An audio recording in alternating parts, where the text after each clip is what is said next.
soalnya saya hitam. Nah, Bapak Ibu dan saudara sekalian, Romo Eko, Romo Yudi, ada Romo yang lain. Selamat malam semuanya. Shalom. Puji Tuhan. Romo Eko, selamat datang. Luar biasa, YouTuber kita. Tepuk tangan.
Para Romo, terima kasih sudah hadir. Romo John yang selalu setia. Anggotanya, orang kaya, karena dia harus setia. Tetapi semuanya terluka batinnya. Saya jamin, setahun saja saya gantung diri. Kenapa? Kalau kumpulan orang-orang terluka, orang-orang yang punya pengalaman kesakitan dan kepahitan, setiap ketemu akan memberikan kabar sukacita atau kabar penderitaan. Anda tahu sendiri karena Anda punya penderitaan banyak.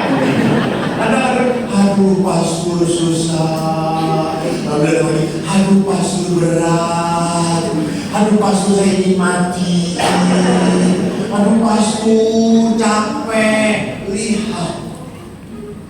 Maka kalau keluarga terlalu penuh luka dan hancur, gereja pun akan hancur. Gereja akan hancur. Tidak mungkin doa yang tadi dipaparkan oleh Romo Hadi, panggilan akan muncul di keluarga kami. Tidak mungkin. Orang keluarganya aja brengsek. Kalau keluarga brengsek, keluarga terluka, masih mikirin Tuhan atau tidak? Gak mungkin. Orang yang terluka akan pikirannya apa? Cerai, pisah aja itu. Orang sudah tidak lagi takut pada Tuhan. Beberapa minggu yang lalu saya mendengarkan kesaksian seorang ibu yang capek menghadapi suaminya. Capek banget. Sampai dia ngomong, aduh pastor, mau dimarahin suami saya ini, mau dibunuh dosa, diracun gak mati-mati. Didoakan, kata Tuhan, belum waktunya. Terus saya tanya, Bu, kenapa gak ibu pergi aja, kabur, tinggalin? Usulan si setan. Si ibu itu ngomong apa? Pastor, inginnya saya seperti itu, tapi bagaimana nanti saya bertanggung jawab pada Tuhan? Wow, edan. Hebat. Ibu ini walaupun jengkel, kesal, marah, masih punya rasa takut pada Tuhan. Maka saudara-saudariku, saya akan berbicara nanti tentang bagaimana Tuhan berbicara tentang keluarga, bagaimana gereja menghargai keluarga, dan bagaimana kenyataannya hidup dengan si borokok ini yang menyebalkan, pagi, siang, malam menjengkelkan. Coba saya tanya dulu, ini selalu pertanyaan yang selalu saya ingin tahu. Karena saya itu punya hadiah. Sudah sejak lama seminar KRK tidak pernah ada seorang pun yang dapat hadiah ini. Semoga di alam surga. Silakan angkat tangan. Suami istri, suami istri. Suami istri, ayo suami istri. Jangan tidak.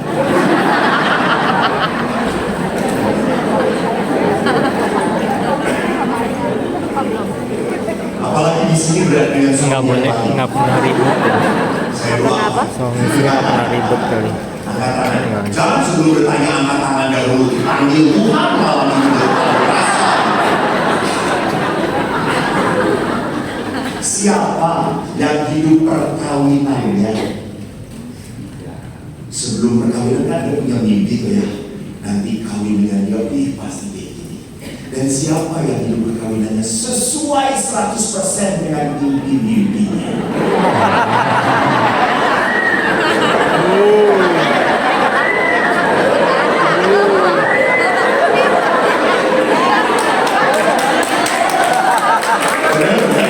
Anda mau kalau malam ini Tuhan datang pada dia mau berarti lu yang dipanggil gue yang dapat hadiahnya. Paling beberapa tahun. Ya, 2-3 tahun is still beautiful. Lu kan masih iklan coy. That's not the real story. Itu kasulanya tulisan apa, Mas? Hampir semua kenyataan tidak seperti yang saya impikan. Menjadi imam, apalagi rokok baru tadi sekali. Bapak Ibu hati-hati nanti didoakan rokok yang di baru tadi jengkang semua. Masih indah, masih kami sudah berpuluh-puluh tahun sampai Tuhan bosan melihat kita. Banyak hal yang mengecewakan. Nah, mari kita lihat bahwa di dalam gereja, mengapa Tuhan merancangkan manusia dalam hidup perkawinan. Lihat di sini. Tuhan berfirman, tidak baik kalau manusia seorang diri saja. Bapak Ibu, tolong ya, jangan pernah berpikir Tuhan itu sudah menciptakan saya, lalu Tuhan cicing wae. Menang wae. Orang-orang gawe nyopo-nyopo. Saya ngomong kowe ora tak kemplang kowe. Enggak. Tuhan tidak diam saja. Buktinya ya, setelah diciptakan manusia, Tuhan berkata, tidak baik manusia seorang diri. Wow. Keren. Tuhan mikir, aku akan menjadikan penolong baginya yang sepadan. Nah, jadi lihat, Tuhan itu pertama-tama menyatukan suami istri untuk apa? Menjadi Nolong. yang terjadi adalah berongrong. Yang mana? Bukan mana? Selingkuhan. Pengacau. Membuat hidup berat. Sedikit-sedikit, buatin kopi. Pijetin. Garukin.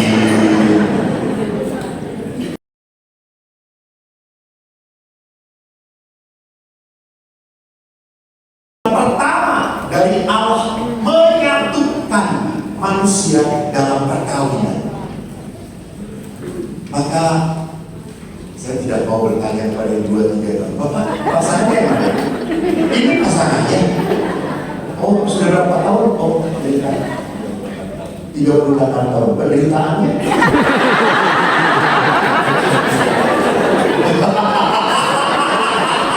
Si Bapak penderitaannya tak terbatas. Dulu utama saya. Kalau masuk surga ya, kalau masuk surga nanti ya Pak, Bapak boleh pilih, kawin dengan siapapun boleh. Apakah masih pilih istri yang sama? Kalau tambah penderitaan Bapak. Karena di surga sampai selama-lamanya. Jadi lihat bahwa di dalam perkawinan seringkali terjadi bahwa kita hidup di dalam penderitaan. Tetapi apakah itu maksud Tuhan? Tidak. Maksud Tuhan adalah apa? Supaya manusia punya penolong, dan kalau punya penolong, hidup itu bahagia. Hidup itu menyenangkan. Bayangkan saya kalau sudah pulang dari KRK ke pastoran.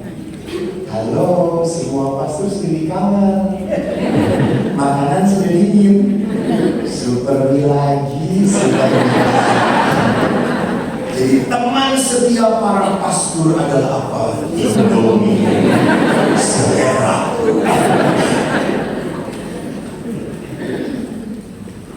Bahkan setelah manusia itu Hawa diciptakan oleh Allah, bagaimana Adam berkata, ini tulang dari tulangku, daging dari dagingku. Ia akan dinamai perempuan sebab ia diambil dari laki-laki. Maka Adam itu berteriak, menerima, bersuka cita, menerima Hawa. Allah memberikan. Menjadi perkawinan itu, lihat, Anda diberikan oleh Tuhan dia. Percaya Bapak bahwa ini dari Tuhan? Benar. Berapa kepercayaan? 10%, 90%, 100% kepercayaannya. Ya. Berarti kalau dari Tuhan selalu indah atau selalu berat untuk dinikmati? Berat untuk dinikmati. Berarti yang salah siapa? Tuhan. Jadi perhatikan di sini bahwa pasangan itu anugerah dari Tuhan, diberikan oleh Tuhan. Allah memberikan. Untuk saya Tuhan tidak kasih. Karena dari begitu banyak perempuan tidak ada yang berkesan di hatiku. Betul Ramadan? Ramadan berat untuk mengatakan iya.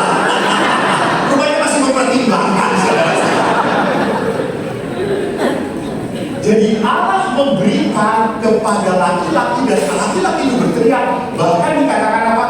Seorang laki-laki akan meninggalkan ayah dan ibunya. Bukankah ayah dan ibu adalah harta yang terindah dalam kehidupan?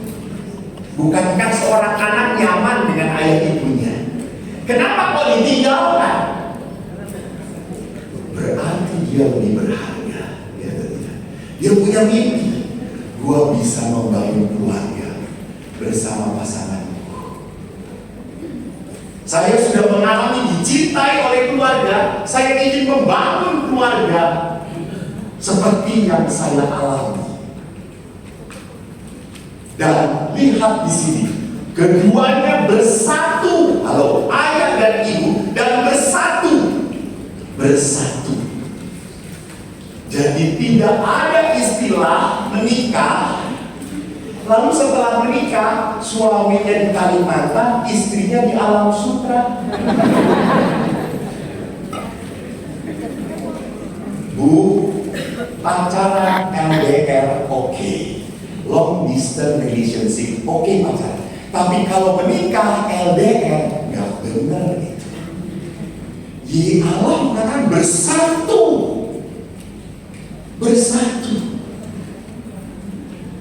Saya pernah punya umat yang seperti itu, dan akhirnya berat sekali bertahan. Dan yang anehnya, padahal suaminya di Kalimantan, istrinya di Bandung, anaknya 4. Kata saya, gimana buatnya lewat WhatsApp?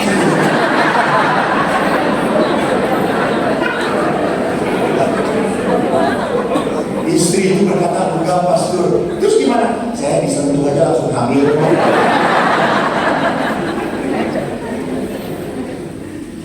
Jadi nanti kita lihat kenapa artinya bersatu. Itu berarti apa? Kalau suami istri sudah bersatu, berarti segala-galanya adalah engkau. Bukan bisnis saya, bukan kedudukan saya, Karena kalau Anda sudah menikah dan bisnis menjadi yang utama, hati-hati, engkau akan kehilangan pasangan Anda.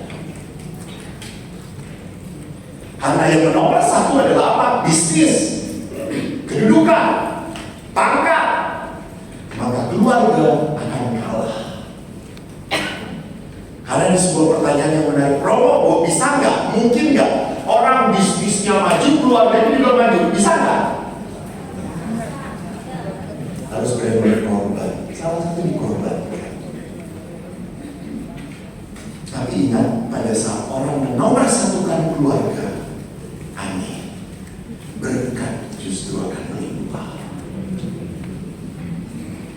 Tapi pada saat Anda menomor satukan bisnis, sampai kapanpun Anda akan merasa kekurangan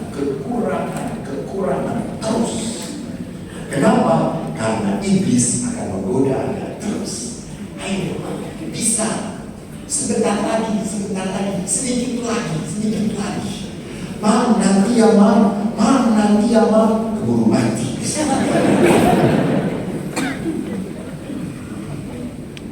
Iblis itu tidak akan memberitahu, coba pelan-pelan kerja, membuat Anda penasaran. Coba menarik mana? Wanita terbuka atau pelan-pelan roknya? Mukanya itu.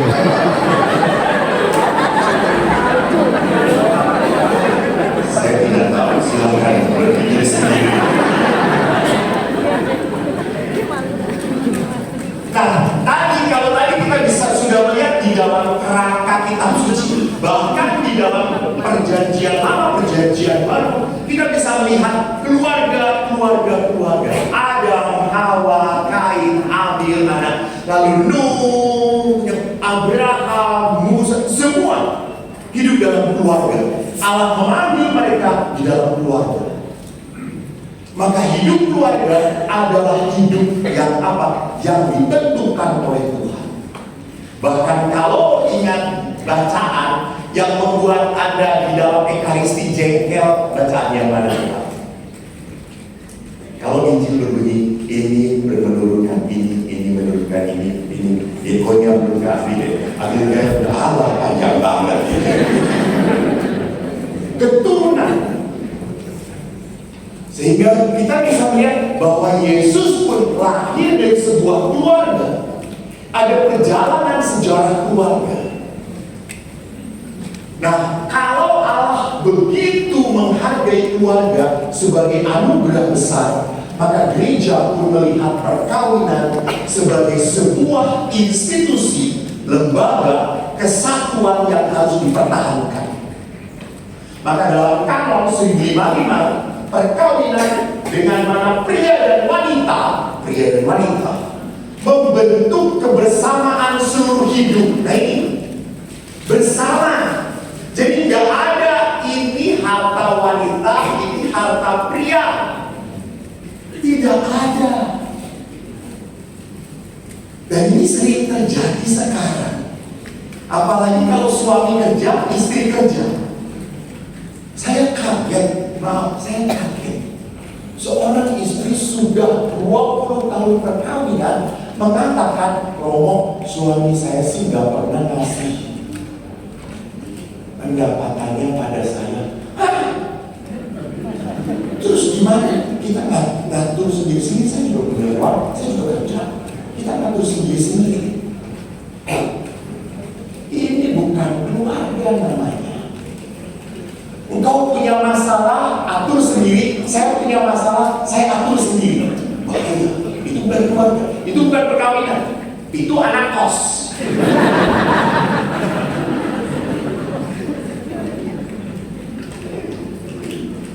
Itu kan akhirnya apa? Seperti HTS, hubungan tanpa status. Bebas saja. Saya yang penting gak mengganggu kamu, kamu juga gak mengganggu saya. Kita enak masing-masing. Ini bukan perkawinan. Dan ini perkawinan sekarang terjadi yang seperti itu.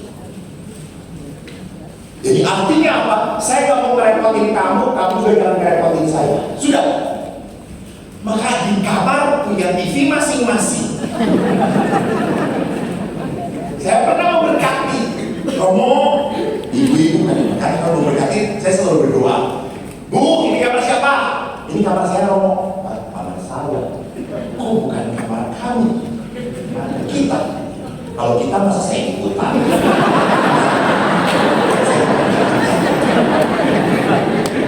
Ibu yang kamar saya. Kamar saya. Mungkin ibu salah ucap. Ya sudah, karena bersatu. Lalu saya doakan berkati. Lalu pada saat saya balik lagi kamar, ini kamar siapa? Ini kamar suami saya.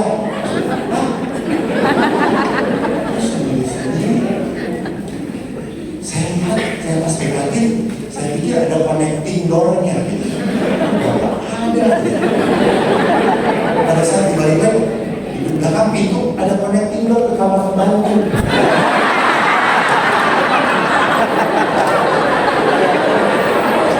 Terus saya tanya, Pak, kenapa? Karena saya tidak dikerokin. Oh ya, dalam nama Yesus pergilah iblis.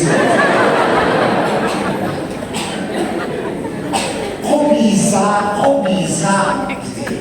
Kenapa kok sudah menikah tetapi tidak ada kebersamaan? Maka tujuan perkawinan dia apa? Kesejahteraan.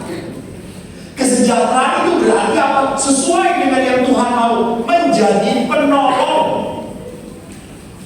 menjaga, melindungi, menjadi teman, mendukung, menopang. Jangan menjelekkan.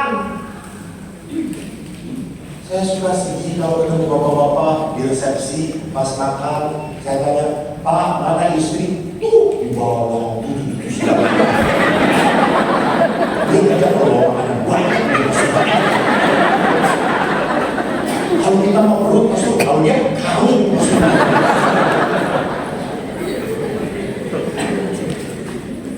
Jadi menyejahterakan itu bukan hanya persoalan saya memberikan uang pendapatan saya pada dia, bukan hanya itu.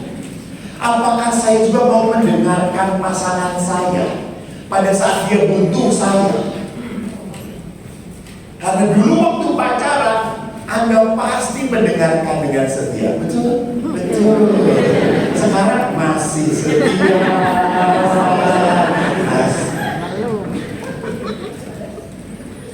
Seorang bapak pernah dikeluhkan oleh istrinya, Romo, suami saya menyebalkan.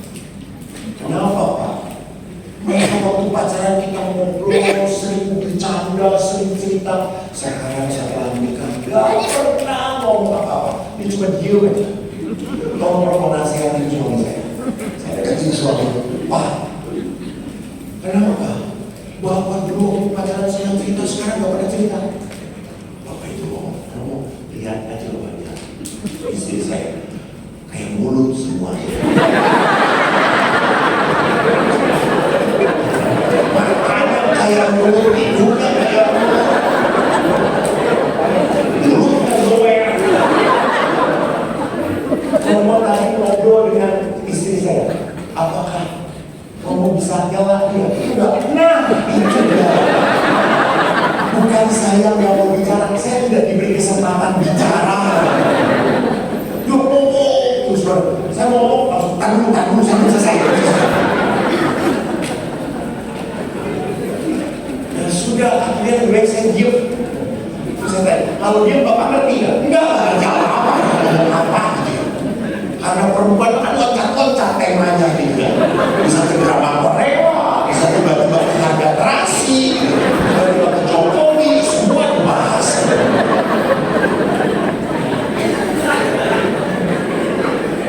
Bapak-bapak, Allah memang menciptakan perempuan seperti itu ya Pak.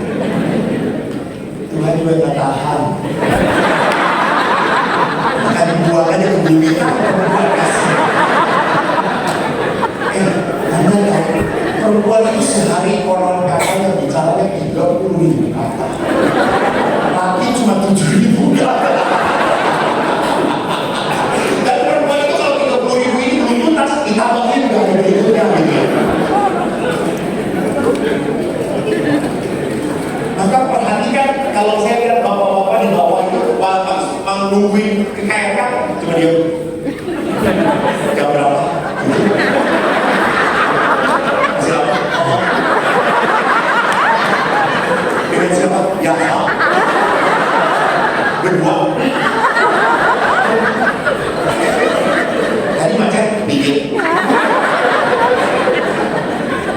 Ibu-ibu,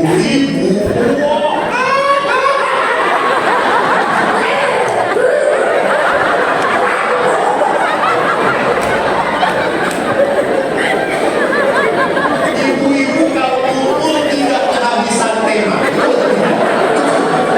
Nggak pernah. Semua bisa dikomentarin sama ibu-ibu. Maka istilah saya, di mana dua atau tiga wanita berkumpul, Yesus pergi dari sana. Tidak ada doa.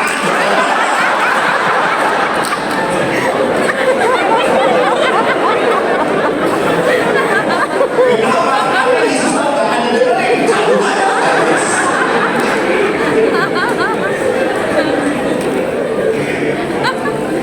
Jadi itu. Beda banget. Laki-laki kalau punya masalah, apakah akan ngomong? Tidak. Laki-laki kalau punya masalah akan diam. Dia akan diam. Dia akan diam. Dia akan tenang. Dia cari menyelesaikan. Oh ya begini. Oke. Jadi gak bisa pada saat suami Anda punya masalah, Anda dekatin sebagai istri. Ah, ngomong. Punya istri ngomong. Gak masalah apa. Ini istrimu. Suami Anda apa sih nih? Kepoh. Siapa yang punya masalah? Ada masalah. Itu suami. Tapi kalau istri punya masalah, seluruh kusuman aku jalan.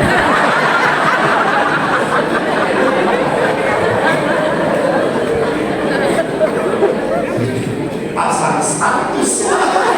Sedang sedih. Sedang bahagia. Sedang WC.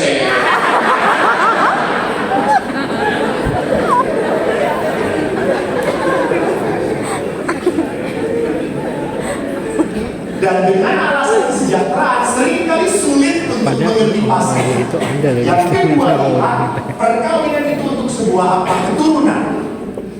Saya tidak akan panjang lebar. Tetapi yang ketiga, pendidikan anak. Bapak Ibu, saya ingatkan, masalah anak dididik secara Katolik itu mutlak harus Anda lakukan. Bukan hanya janji. Didik. Maaf ya kalau pastor komentar. Maaf. Anak Katolik dari keluarga Katolik, anak disekolahkan di Kristen.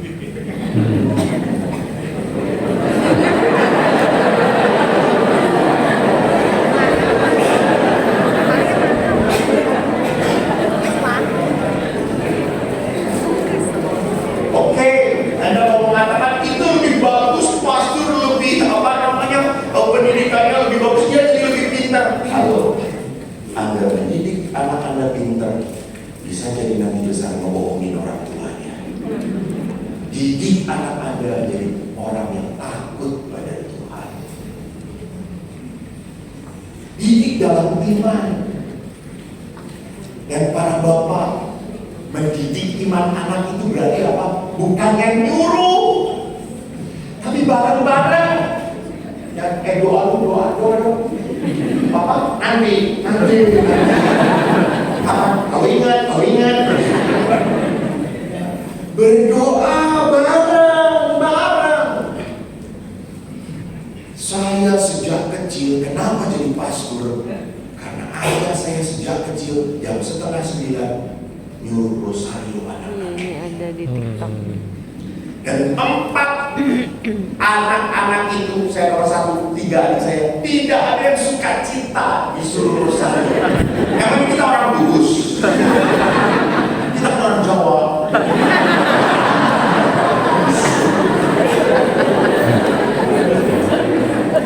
Jadi kalau disuruh rosario, ayo rosario, bareng-bareng. Semua itu rosario.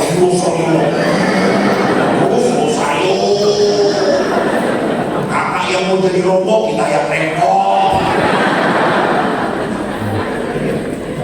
Kesel semua jengkel semua. Maka rosario kami itu selalu apa? Kalau salam Maria, kami bagian yang salam Maria paling senang. Karena salam Maria itu berapa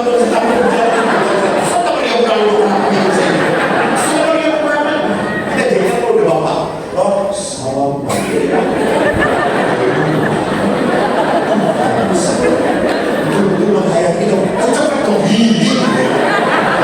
Sih. Kalau kita suka Bapak nanti kalau bikin dosa itu ada saya pemuka dan penutup saya. Semua diambil kan anak-anaknya. Lihat, apa buah-buahnya 4 anaknya setia pada iman Katolik? Tentu yang satu setia. Adik saya mau 2 perdiakon. Adik saya mau 3-4 perempuan. Yang satu menikah di beda gereja dengan gereja Kristen Protestan, gereja Kristen Jawa. Yang keempat menikah yang Muslim. Tapi tidak ada satu adik pun yang pindah imannya. Tidak boleh kita kelihatan dipaksain.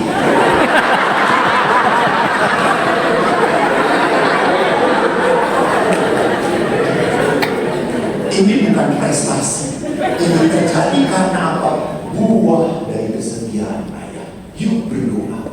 Dan bisa, wow. Kalau bisa kami tidak ada pilihan lain selain duduk di depan. Katanya, duduk dengar, depan. Duduk di depan, yuk. Kalau anak-anak suka gerak-gerak kayak gitu dong, langsung duduk, diam kamu. Diam. Dan waktu itu saya bisa kecil, pasturnya Belanda. Bahasa Indonesia belepotan. Saya nggak ngerti apa-apa. Sampai nanti gua gantiin.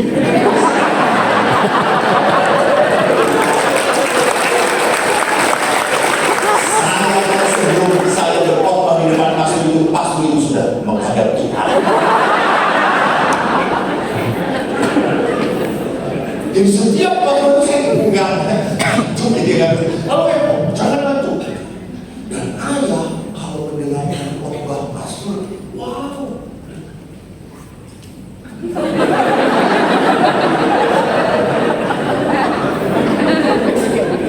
Saya ngerti gitu. Terus pulang desa, ayah emang ngerti kok khotbahnya Romo itu ngomong apa? Ya nggak ngerti. Kenapa ayah mandi? Sopan. Itu suara Tuhan. Itu suara Tuhan ya Pak. Oma pakai nggak ngerti. Masih kecil. Jadi perhatikan di sini, ayah sungguh mendidik anak-anak dalam kekatolikan. Kenapa? Karena ayah tahu iman adalah warisan yang berharga untuk anak dan tidak akan pernah rebutan. Hello? Coba wariskan rumah, pasti rebutan. Coba wariskan iman, ada rebutan? Tidak ada. Maka saudara lihat, kalau tadi dilihat di dalam buku perkawinan, sekarang kita lihat dalam janji perkawinan. Anda masih ingat janji perkawinan Anda? Tentu tidak. Cuma sekali seumur hidup. Saya berkali-kali mendengarkan janji itu. Lihat kata-katanya, di hadapan Allah, imam, dan para saksi. Jadi Anda kalau mau menikah, janji di hadapan siapa? Jadi kalau Anda harus cerai, Anda harus minta izin pada siapa? Jelas. Pas perkawinan mereka hadir menyaksikan perkawinan Anda. Mereka mendoakan Anda. Maka kalau Anda cerai, Anda mengkhianati mereka. Anda mengkhianati Tuhan. Dalam janji perkawinan gereja Katolik, dahsyat. Saya berjanji setia padamu dalam untung dan malang, sehat sakit, dan saya akan mencintai dan menghormatimu seumur hidup. Demikian janji saya di hadapan Allah dan Injil suci ini. Ya, untung, malang, sehat, sakit, kamu benar dan tidak benar, saya akan tetap setia.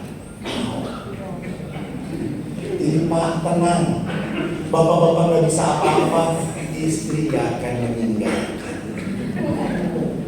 Anda yang suri, cuma ngecas doang. istri tetap akan ngelapin. Tetap. Tapi kalau pastor sudah tua, nggak bisa kemana-mana lagi. Tapi jompo coy.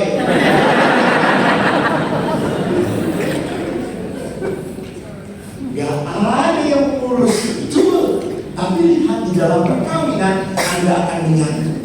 Makanya hebatnya perkawinan. Coba Anda renungkan, lebih berat mana? Kehilangan Bapak ya. Pertanyaan saya tolong jawab. Bayang. Tuh, kalau duduk di Bapak depan begitu. merasa lebih berat mana? Kehilangan istri meninggal atau lebih berat kehilangan papa mama meninggal? Iya. Jangan istri meninggal, tapi dia pasti meninggal. Artinya lebih berat kehilangan istri meninggal. Iya, betul, lebih berat. Walaupun berat juga hidup dengan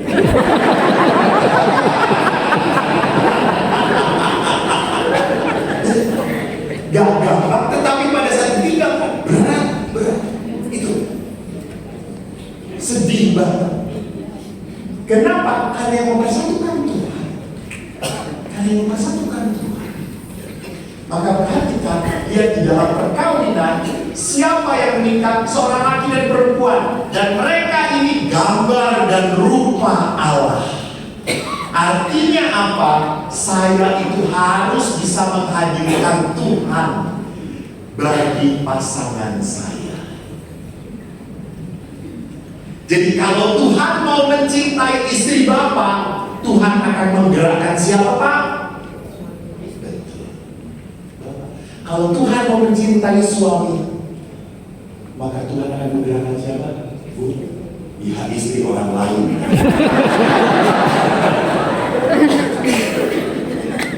Dan Tuhan akan menggerakkan siapa? Pasangannya. Saya ingat seorang anak kecil, dia masuk gereja, kagum. Di gereja katedral itu kan banyak kaca patri, dan yang di kaca patri itu orang-orang kudus. Lalu anak itu jalan dan dia ternganga-nganga melihat kaca patri itu yang semua banyak orang kudus. Lalu dia pegang mamanya dan ditarik, dan dia bilang, "Mah, saya tahu mengapa mereka menjadi orang-orang kudus." Terus mamanya tanya, "Emang kamu sudah baca riwayat Santo Santa?" "Bukan, Ma." "Enggak." "Lalu kenapa kamu tahu mereka jadi orang-orang kudus?" "Karena mereka berhasil membuat sinar matahari itu tertembus dan sampai ke tempat ini." Jadi artinya apa? Kita harus menyalurkan sinar berkat kasih Tuhan pada orang lain. Itulah orang kudus.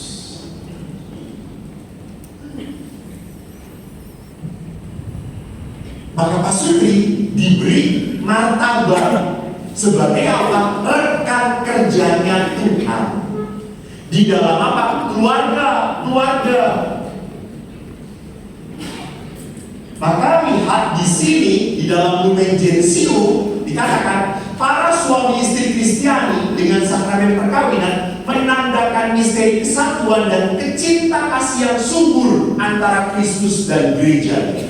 Dan kalau Kristus mencintai gereja, bagaimana caranya Ibu? Yesus mencintai kita lewat apa? Lewat apa, Bu? Lewat apa? Lewat apa? Lewat apa? Sampai besok juga saya tunggu. Lewat apa? Ya udah, lewat mana? Lewat alam sutra atau jadi semprot? Lewat apa?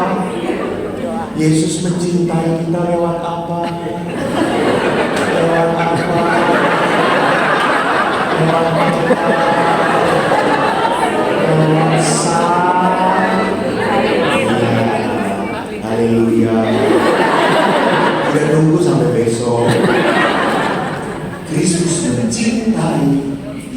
dewasa. Maka Bapak Ibu lihat, hakikat sakramen adalah apa? Pengudusan dan keselamatan. Maka orang hanya bisa menjadi kudus lewat apa? Kekudusan dicapai? Pengorbanan. Pengorbanan. Tidak ada orang yang kudus menjadi kudus di dalam gereja tanpa pengorbanan. Apalagi kalau para martir dirayakan selalu dengan sekolah dan kasulah warna merah. Kenapa? Karena mereka mengorbankan darah mereka, nyawa mereka. Maka kalau di keluarga banyak pengorbanan, banyak rasa sakit, banyak rasa kecewa, itulah keluarga. Itulah kenyataan yang harus kita terima. Bahwa di dalam panggilan memang kita harus banyak memberikan pengorbanan. Inginnya tenang, inginnya pulang kerja rileks, nyantai. Tiba-tiba anaknya ngomong, "Pak, yuk kita main sepak bola." Udah dengan sitatan. Apa? Tatang. Sewaktu pandemi, saya kan tinggal di Helena. Saya sering naik sepeda di Ipo. Saya kagum melihat anak-anak jalan-jalan dituntun oleh siapa? Suster. Pembantu. Tapi kalau anjing dituntun oleh siapa?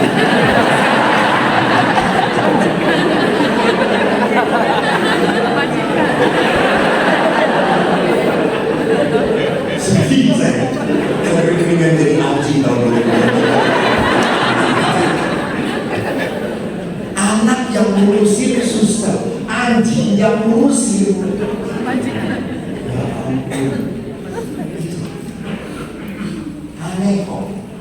Tapi saya juga sedih sekali. Ibu-ibu ngobrol dengan anjingnya, suami didiemin.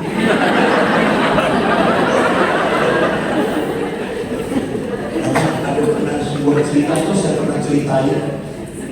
Seorang sepasang suami istri baru menikah, dia diberi hadiah anjing oleh mertuanya. Dia senang sekali. Karena kalau pulang itu anjingnya gonggong. Istrinya menyambut dia, "Papa, udah pulang ya, capek ya, istirahat dulu, mau buat sirup atau teh manis." Wah, pastor senang sekali. Tapi setelah 5 tahun berkabung, saat saya pulang, anjing itu menjilatin saya, menyambut saya. Istri saya menggonggong. Lagi perang. Kenapa terlambat? Jam berapa ini? Mana aja?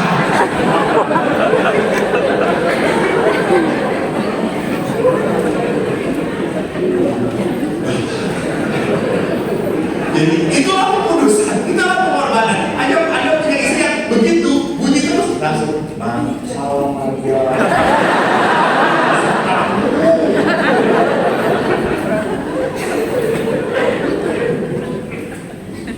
Karena di dalam perkawinan kalau Anda tidak pernah pengorbanan, berkorban, maka perkawinan itu akan hancur. Dan dalam kekudusan hanya diraih lewat pengorbanan, dan keselamatan hanya diraih lewat apa? Kesetiaan.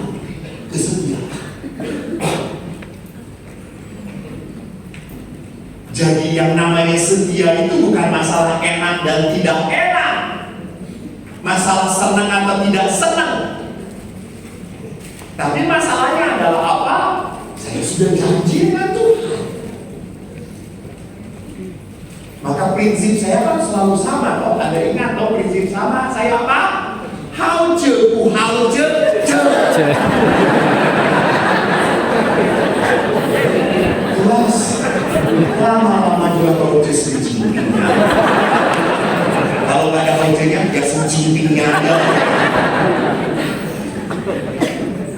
Itu Jadi kayak percik nggak sih? keselamatan itu dilakukan karena apa? Saya setia.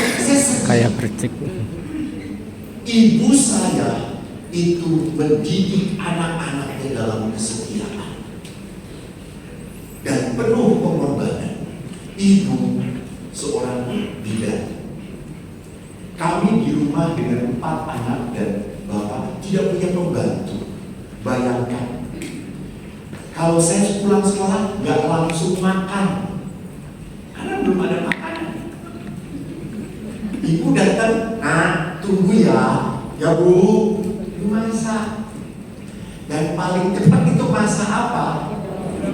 Telur, tempe, tempe,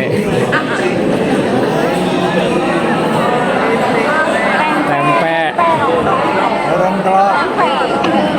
Maaf, ibu saya boleh dari Anda. Yang paling Telur. cepat masak sayur bening. Sayur. Ya tidak? Sayur bening itu nggak macam-macam. Nggak perlu parutan kelapa. Sayur bening itu sayur bayam dimasukkan dan selalu kalau bayam dimasukkan campur apa? Jagung itu makanan saya sejak kecil. Sayur bening, bayam dan jagung. Kita sampai melengkar semua. Tetapi kalau kita makan sama-sama, ayah pulang kerja makan, kita begitu banyak lagi. Tiba-tiba langsung enak, bayam sehat, Popeye saja makan banyak. Anda tahu waktu kecil kita ada Popeye, the Sailor Man, makannya apa? Bayam. Popeye itu sehat ya. Makan bayam bau enak. Itu bapak. Jadi ayah itu selalu setia memuji ibu. Dan ibu setia melayani ayah. Saya belum pernah melihat selama saya hidup bersama ayah ibu. Kalau ayah pulang, saya tentara, pulang, ibu tuh langsung ngeluh, Pak. Saya posisi diatur, enggak. Kalau ayah pulang, ibu sama, Pak, pulang, diam kan?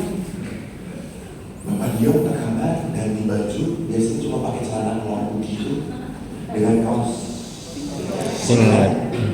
keteknya apa-namanya. Ibu juga sama, kalau pulang kerja pakai dasar transparan, sobek sini.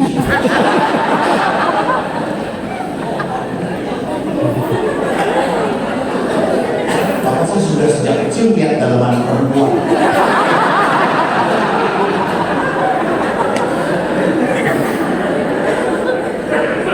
Tapi kalau udah ayah pulang, ibu langsung buatkan kopi ataupun teh.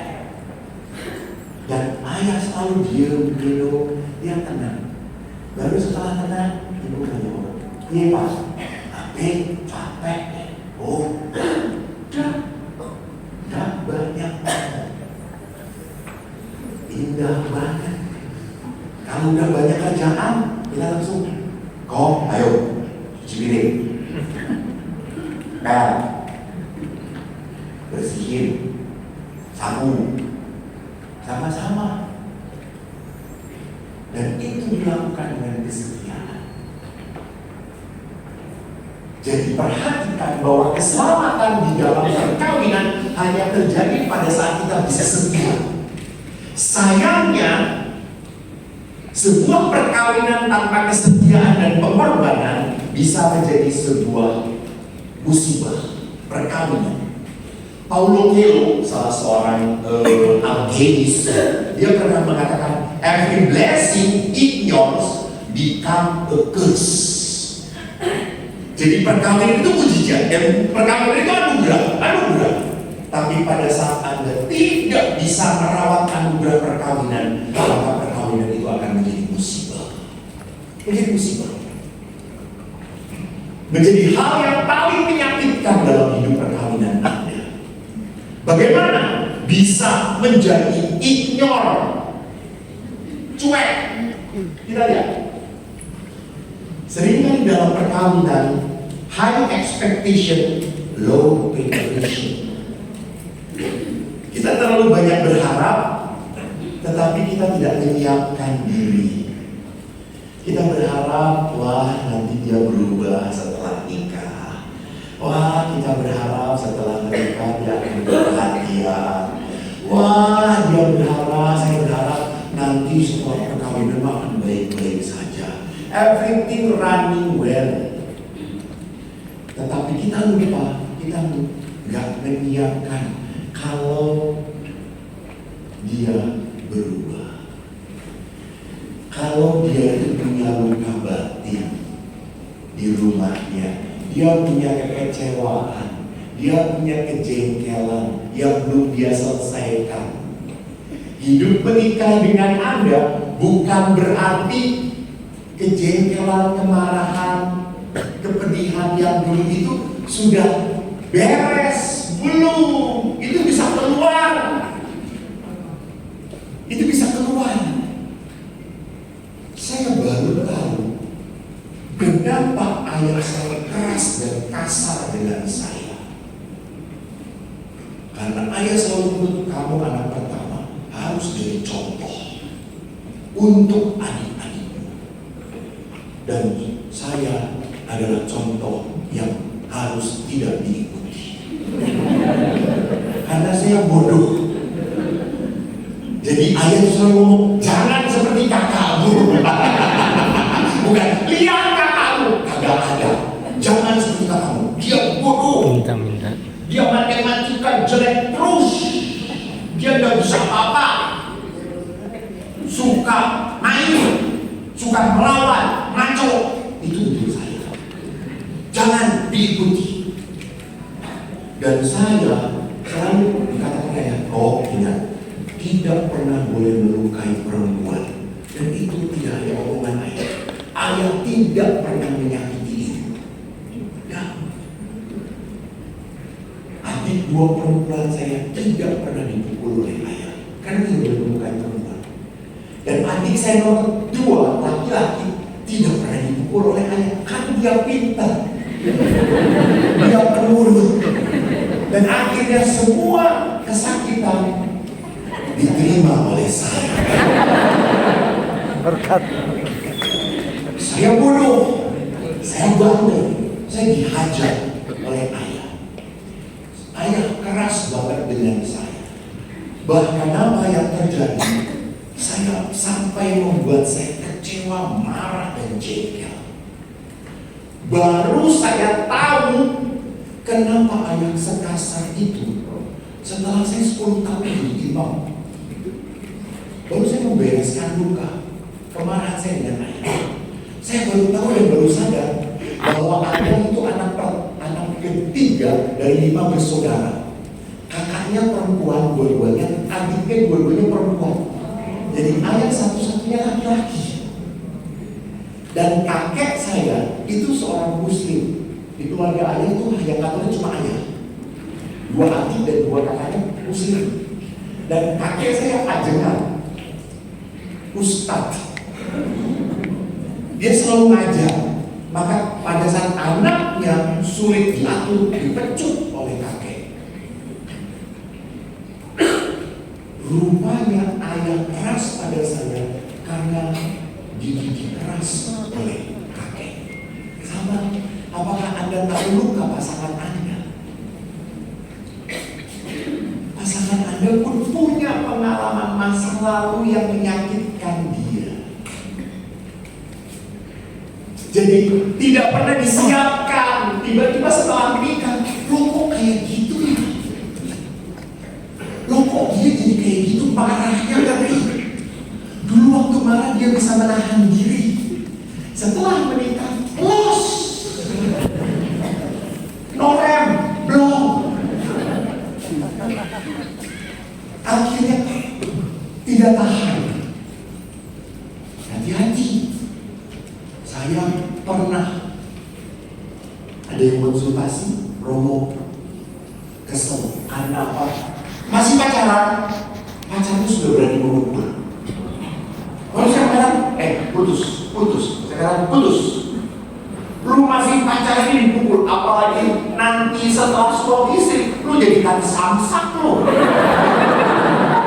tinggi dulu. Enggak pas tuh dia sudah minta maaf, selalu minta maaf. Lalu setelah minta maaf apa? Dia bilang, ya kadang-kadang lakukan lagi. Nggak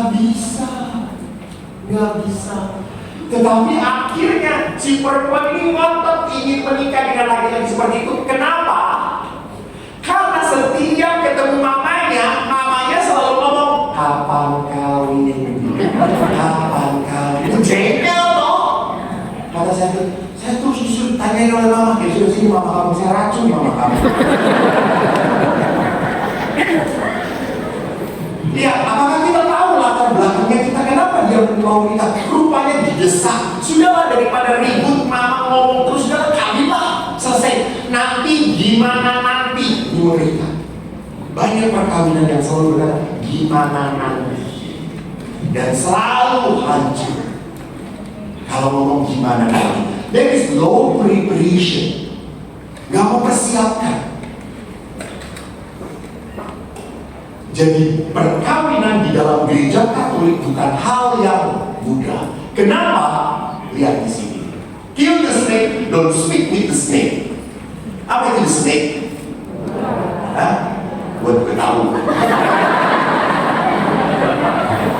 Tapi ini diberi tanda kutip. Ingat perjanjian lama. Iya betul. Siapa snake? Iblis.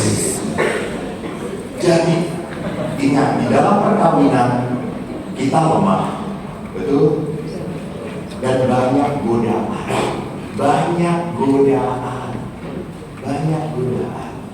Manusia itu jatuh tidak hanya semata-mata karena lemah, bukan, karena digoda. Coba lihat Pak, Bapak, salah sendiri. Bapak punya tetangga. Di tetangga Bapak ada istri tetangga. Bapak sering beli istri tetangga lah. Udah yang dijual ya, di Pasuruan masih ada kamar. Istri Bapak. Dengan saya sama Bapak. Pasti kan mirip toh. Sama sekali kan? Buset susah loh. Beliaunya takut pada pasangan. Ini yang bertato, mungkin lebih berani. Tatonya nanggai coy. Tapi kalau dari pelorotin istri, langsung dia cacing. Sudah berapa tahun ya? 5. Punya tetangga kan? Pernah ngelirik istri tetangga? Ya, dia langsung ngomong rumput tetangga di hijau. Jadi betul, kalau melihat istri tetangga makin lama makin cantik, itu godaan atau tantangan? Pernah dicoba? Lu habis cekik juga. Itu godaan, betul. Tapi kalau melihat istri makin lama makin jelek, itu godaan atau tantangan? Ini pernah. Itu nasib Romo.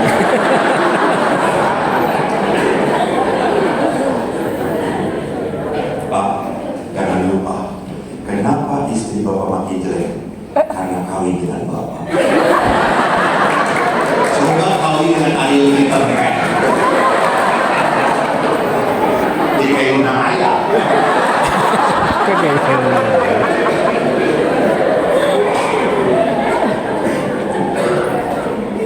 Jadi Bapak Ibu, kita punya godaan.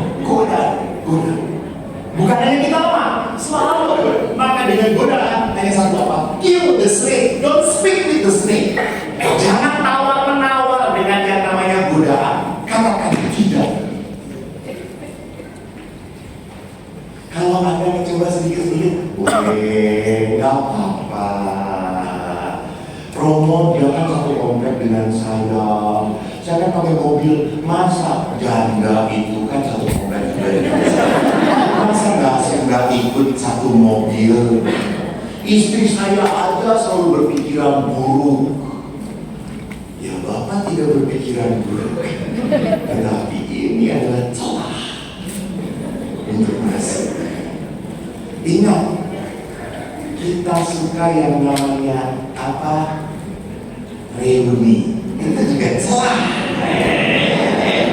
Ih, dia datang lagi, ih cantik banget. Dan pasti speak iblis laki-laki itu selalu sama. Ih, lu tambah cantik aja. Dan istri yang tidak pernah dipuji oleh suami langsung, ih masa. Pengen tahu.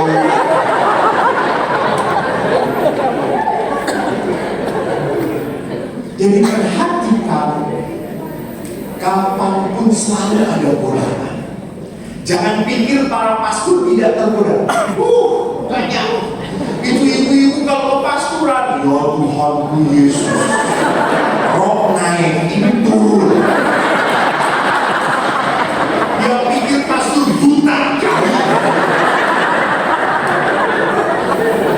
Masa kita ngajak ngobrol gak menatap?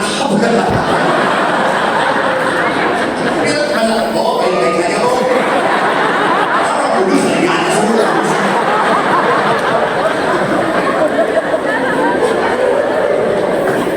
Saya pernah konsultasi, ibunya rendah banget begini. Jadi kan saya ngeliat gagal fokus.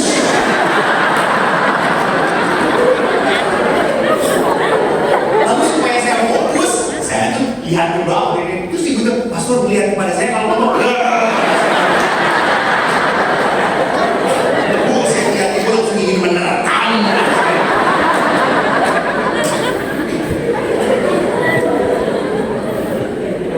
Jadi lihat di mana selalu ada godaan. Maka kapanpun kita harus belajar mengatakan tidak. Yang kedua adalah apa?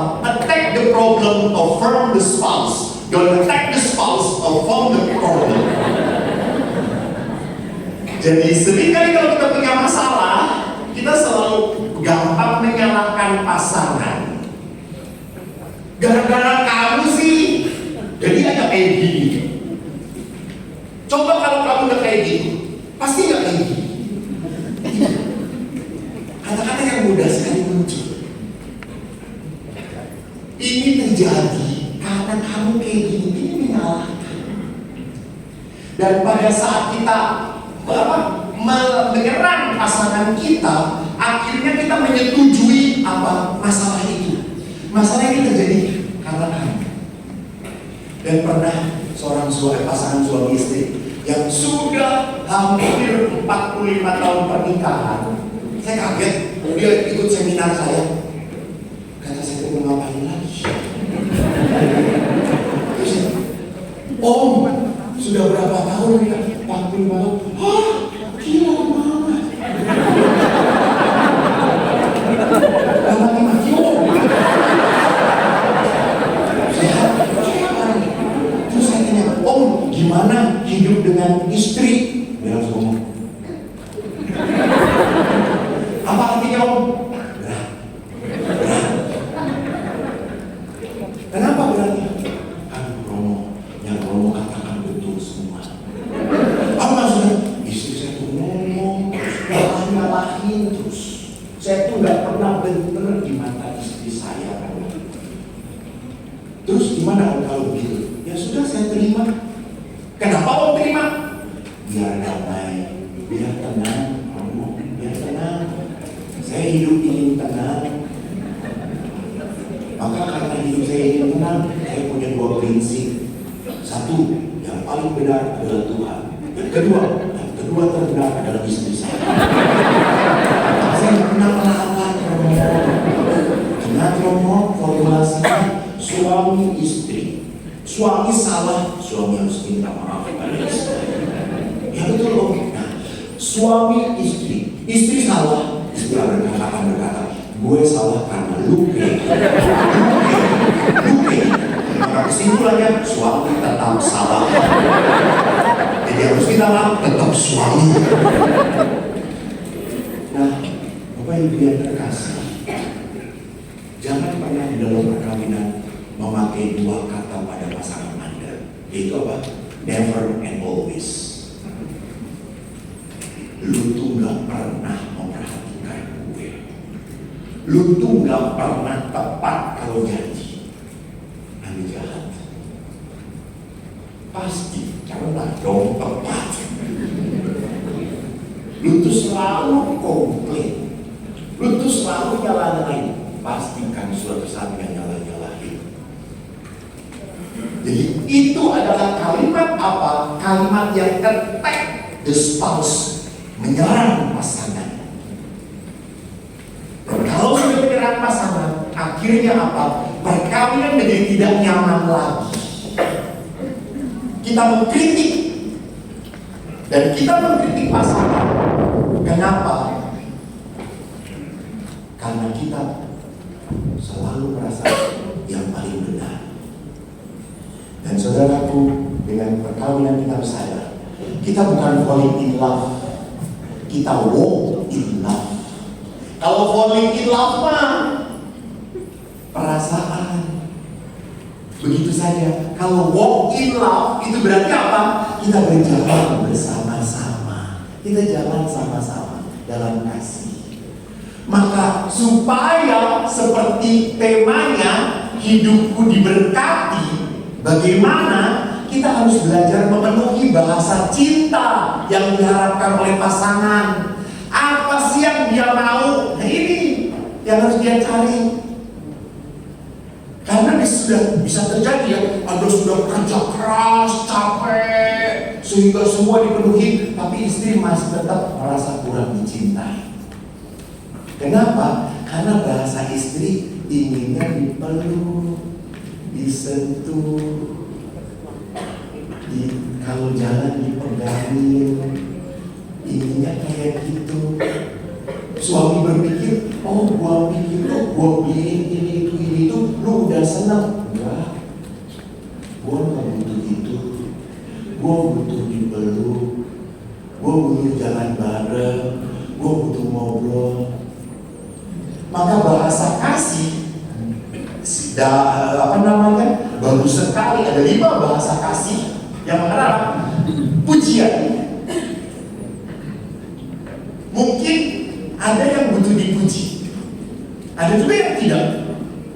Kata-kata afirmasi, kata-kata Mom, I love you, bagus, senang banget. Tapi juga Mom, I love you. Alah, udahlah jangan ngomong I love you. Berarti dia nggak butuh I love you. Jangan kena I love you. Dia nggak butuh.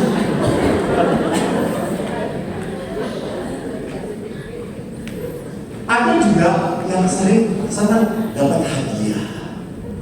Ada hal yang spesial diberikan dia bahagia banget, senang banget. Ada juga orang yang ingin quality time, kebersamaan, jalan, ngobrol, nonton bareng, merasa bahwa kita berdua. Ada juga yang bahasanya adalah melayani, beres-beres rumah, nyiapin segala-galanya, bersihin segala-galanya. Itu bahasa cinta dia. Gua tuh mau merasakan kamu cinta, nih baju kamu, saya tatap rapi. Ini bisa apaan sih? Berarti gak nyambung. Gua nggak butuh itu. Ada juga yang sentuhan di sini. Nah, bagaimana saya tahu bahasa cinta pasangan saya? Bagaimana caranya? Simpel aja. Apa yang sering dia keluhin? Apa yang dia sering keluhin? Kalau dia bilang, lu tuh gak pernah ngomong I love you sama gue, berarti dia butuh. Berarti I love you.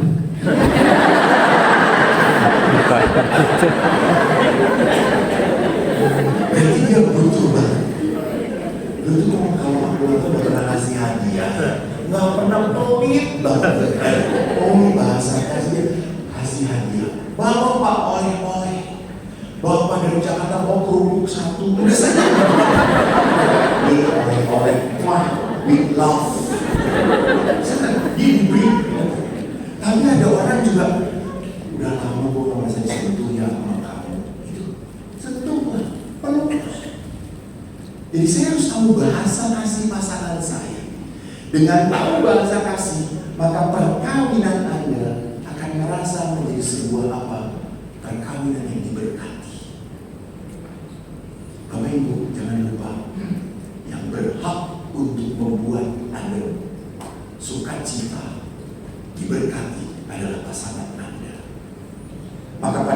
Anda sudah tidak peduli. Gue gak mau tau, lu cari sendiri apa yang menyenangkan kamu. Ini duitnya. Sorry, tidak bisa dipeluk oleh lelaki lain, perempuan. Dan hati-hati, godaan sekarang adalah apa? Hati-hati. Saya baru sadar setelah saya baca buku, orang single digoda oleh setan. Untuk apa?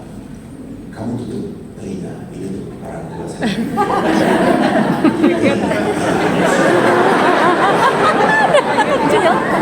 Sampai besok. Kamu apa sih? Orang yang single selalu digoda oleh iblis untuk berhubungan seksual. Tetapi orang yang berkeluarga digoda oleh iblis untuk apa? Untuk malas berhubungan seksual dengan pasangannya. Saya lihat senyum-senyum. Anda sudah malas, nggak mau. Nggak mau. Ngapain gitu-gituan lagi? Cukup pastor, anak sudah ada, kita sudah tua, sudahlah. Nggak perlu gitu-gituan. Kita mau saling bareng aja.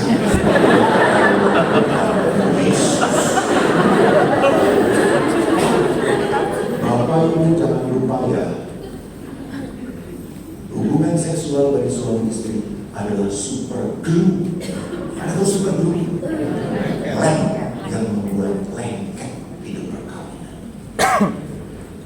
Hanya pertanyaannya, kenapa para istri nggak mau lagi?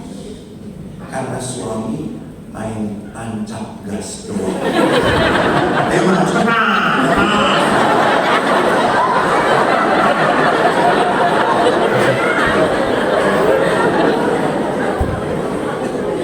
suami sudah naik ubun-ubun, istri masih tenang.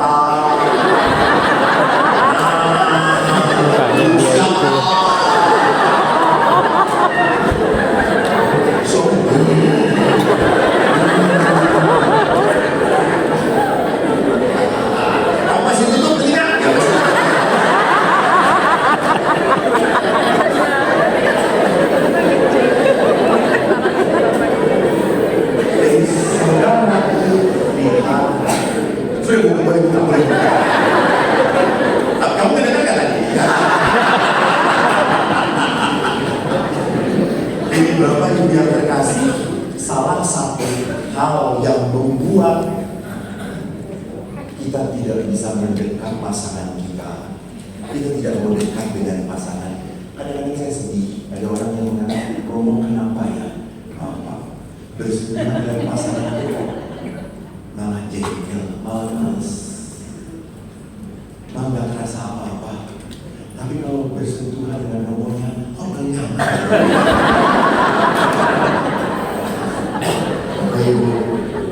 Masalah utama adalah di hati kita.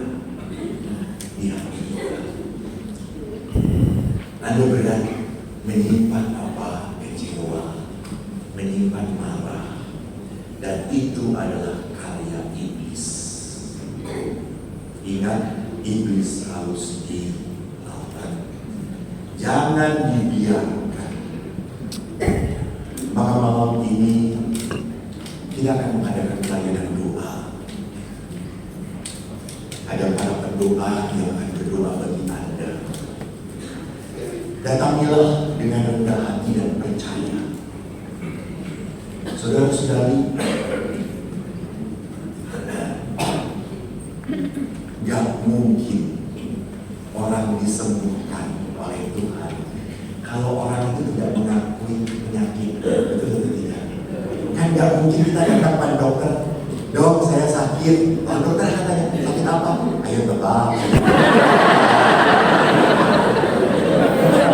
Kami gila.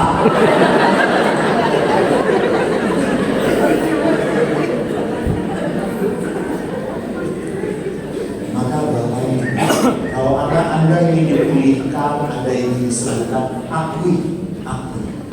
Jujur, Tuhan saya kecewa. Tuhan saya marah dengan pasangan saya. Saya kecewa dengan anak saya. Saya kesel dengan mantu saya. Jujur. Kesal, marah, jengkel, sedih. Itu tidak dosa. Itu adalah perasaan kita. Maka kita butuh Tuhan untuk menyembuhkan. Tidak mungkin kita bisa setia pada pasangan kita kalau kita tidak disertai Tuhan. Karena Anda hidup dengan suami yang sangat penuh dengan kelemahan. Dan Anda butuh dia. Maka saat ini silakan Anda minta didoakan di siapapun kalau Anda butuh. Kalau Anda tidak butuh, nanti boleh seperti dari pun akan mendoakan. Rasakan doa itu menyembuhkan Anda. Katakan, Tuhan, saya ingin disembuhkan dari perasaan-perasaan yang membuat saya sulit untuk kembali mencintai pasangan, sulit untuk menerima pasangan, sulit untuk berdamai, memaafkan anak saya, sulit untuk menerima mantu saya. Bapak Ibu, bukan kita tidak bisa memaafkan. Yang ada adalah kita tidak mau memaafkan. Dan sekali lagi, di saat Anda tidak mau memaafkan, iblis berkuasa.